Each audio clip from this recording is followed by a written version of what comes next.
is if people who are not seen to be competent or who are found to have been alleged to have been corrupt in some way or other make it on the president's list, what does that mean to you guys as business?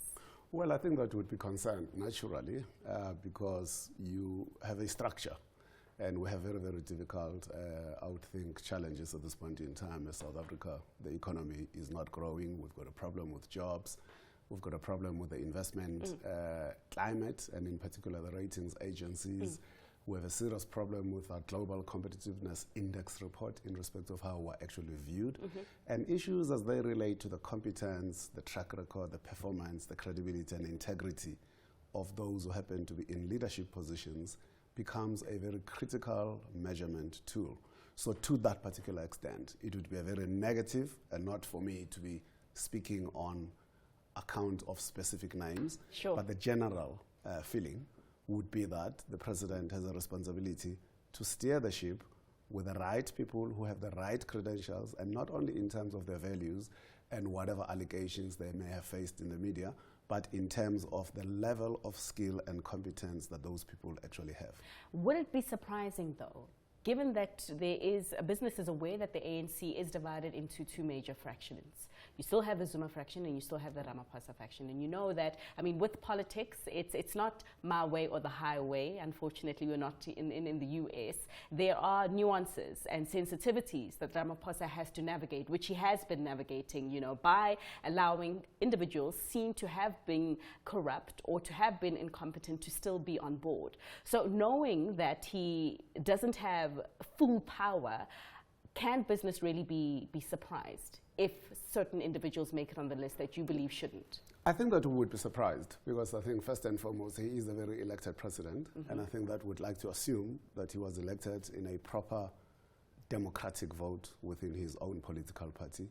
So by virtue of that outcome, he does have the majority behind him. The idea of factions, organizations, all of them all over the world, whether they're political, whether they're business, you'd be actually surprised in business if you start to peel and find out how many factions happen to be in organizations. It's the nature of business, and it's the nature of leadership to be able to navigate around all those competing and contesting interests of people and factions and groups within any other typical organization. However, his responsibility is to lead, and therefore he has a mandate to lead. The fact that 57% of people in South Africa put their X's next to the ANC when they knew that it was his face on that particular ballot means he has to understand that at least he does have 57% of the support of South Africans, and therefore he should take a decision to lead. And I think that the other issues are easier to navigate if you're a leader, because you need to build alliances. You need to also spend time with people who oppose you so that you understand what their insecurities are and what it is that is actually threatening them in respect of your own agenda. It's part of the work of leadership to also manage people who are troublemakers, because in all organizations they're there, including CNBC.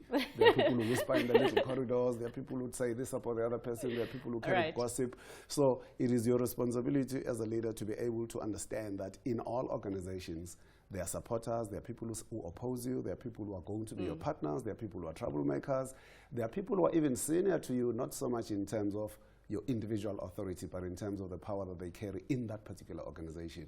You also have to deal with your own personal issues, in other words, your own causes, your own biases and preferences as a person in respect of what your values are telling you you ought or ought not to be doing. See, it's your job to manage all of that. Sure, I'm trying to understand the importance of this list, though, and the impact that it will have on what business members of SACCI or, you know, the other major business organizations do with their money and do with investments and do in playing their role of growing the economy. I mean, is it really all down to this list? And if this list disappoints, is it a turn-off for business to partake in trying to change the economy situation? Here's the thing that would give the president as advice. Number one, you need to surround yourself with people who have an ability to do the job. And what do we mean by that?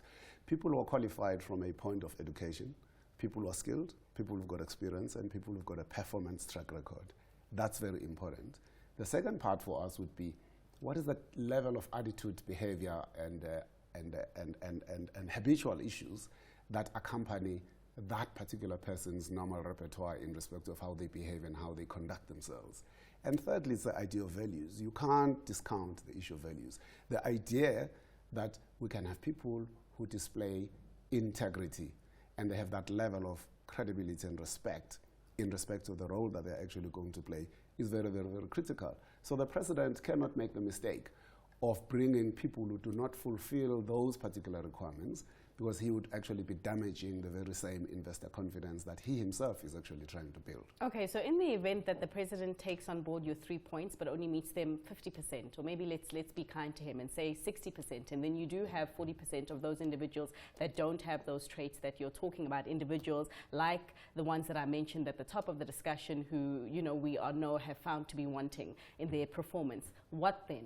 In terms of business's role in the next 5 years in growing this economy? It will be a problem, because first and foremost, when you are running an organization, it doesn't have to be a political organization or government. You need to make sure that you surrounded yourself with the right skills. And those skills should be people at the same time who have the right values. If the president were to appoint people who do not have those particular qualities, he would be stabbing himself in the foot and would damage investor confidence in South Africa without any doubt. Okay, so that means more low growth, that means more unemployment, exactly. That means more poverty. And that zero means performance, and more political, social, and economic instability in the economy, which is something that we actually cannot do with at this point in time. We didn't even discuss policy because we were just hung on this list. But in terms of the policies that he needs to prioritize to really get this economy, you know, going, just spoken to the APSA economist, and he expects a contraction for the economy in the first quarter, 0.8% growth for 2019. What policies or what things do you think Ramaphosa needs to prioritize right now at the get-go in order to grow the economy other than the list? Well, I think that it's very important that he has a very clear, decisive policy in respect of what is he going to do around the issue of youth and youth unemployment. Okay. What is he going to do around the issue of balancing the idea of women who are actually excluded from economic participation? And we're not saying this because these are things that are otherwise compliance issues, as opposed to them being business imperatives, because we need to build big markets. You can only build big markets if you give the society in South Africa better opportunities for skills, competencies, and job opportunities. And youth people and women are actually a very large majority of that particular market that would like to see being developed. He has to fix the issue of energy, because there's a huge instability at this point in time around the major power utility, which is actually Eskom. He said it's not going to be privatized. Well, that's what he may say. But therefore, if he's not going to do that, then he needs to come up with a very clear program in respect of how is he going to resolve the issues that are facing Eskom at this point in time, with the huge debt that Eskom is facing of more than 400 billion, and the revenue in Eskom, which is not actually able to service even the interest on that particular level of debt. So that's going to be a very, very big issue. Then we'd like to see something being done around the area of infrastructure, telecoms infrastructure, water and sanitation, roads and all those things, because these are the things that are enablers that enable business to actually succeed. And it's very, very important from a policy point of view that he looks internally in his own organization to fix the culture of the ANC, because the ANC itself can become a risk to itself in respect of the behavior and part of the things that you've actually raised right now in respect of individuals who can go. So we don't want to see an organization where there are no consequences in respect of wrongdoing. So there has to be consequences, and the idea of the criminal justice system needs to be fixed, because it has taken a battering over the last 5 or 8 years or so we hear. So therefore you need to do something and make sure that the prosecuting authority is actually prosecuting. And that people actually go to jail. And that police are actually investigating and actually bringing cases to court, so that we can see that there is action in that particular regard and not just talk. But of course both from the public and the private sector. Absolutely, without any doubt. Alan, there is no corruption that does not have a private sector. Exactly. We are out of time. Alan, always great to speak with Alan Mukoki, the CEO of SACCI.